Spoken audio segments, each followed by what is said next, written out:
एक नगर में एक सेठ रहता था।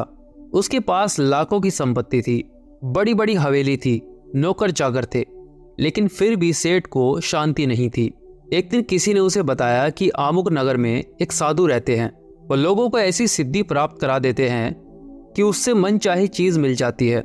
सेठ उस साधु के पास गया और उसे प्रणाम करके उनसे निवेदन किया कि महाराज, मेरे पास पैसे की कमी नहीं है, पर फिर भी मेरा मन बहुत अशांत रहता है।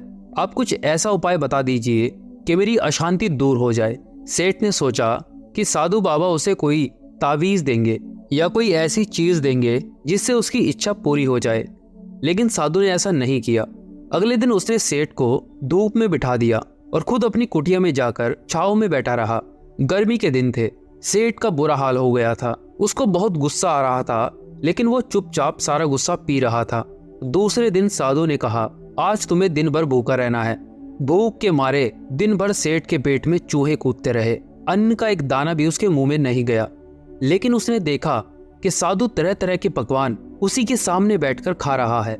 सेठ सारी रात परेशान रहा। उसे एक क्षण के लिए भी नींद नहीं आई। वो सोच रहा था कि साधु तो बड़ा स्वार्थी है। तीसरे दिन सुबह ही उठकर उसने अपना बिस्तर बांध लिया और वहां से चलने की तैयारी करने लगा।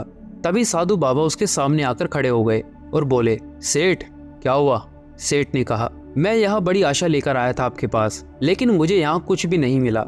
उल्टा ऐसी मुसीबत उठानी पड़ रही है जो मैंने अपने जीवन में कभी भी नहीं उठाई। मैं जा रहा हूँ। ये सुनकर साधु हंसकर बोला, मैंने तुझे इतना कुछ दिया, लेकिन तूने कुछ भी नहीं लिया। सेठ ने बड़ी चिंता भाव से साधु की तरफ देखा और बोला, आपने तो मुझे कुछ भी नहीं दिया। साधु ने कहा, पहले दिन जब मैंने तुझे धूप में बिठाया था और खुद छाया में बैठा हुआ था, तो इसके जरिए मैंने तुझे ये बताया था कि मेरी छाया तेरे काम नहीं आ सकती। जब मेरी बात तुझे समझ में नहीं आई तो दूसरे दिन मैंने तुझे भूखा रखा, तेरे सामने तरह तरह के पकवान खाए। उससे मैंने तुझे ये समझाने की कोशिश की थी कि मेरे खाने से तेरा पेट नहीं भर सकता।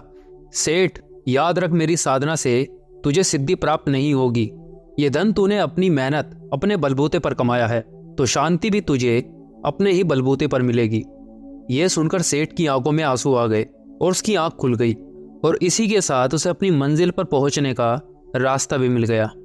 उसने साधु को धन्यवाद किया और उनसे आज्ञा लेकर अपने घर वापस लौट गया। तो दोस्तों, ये थी आज की कहानी। अगर ये कहानी आपको पसंद आई है तो इसे ज़रूर लाइक करिए और हमारे चैनल को भी सब्सक्राइब कर ले। ऐसी ही कहानियां मैं आपके लिए लेकर आता रहूँगा। अब मैं मिलता हूँ आपसे ऐसी ही अगली कहानी में।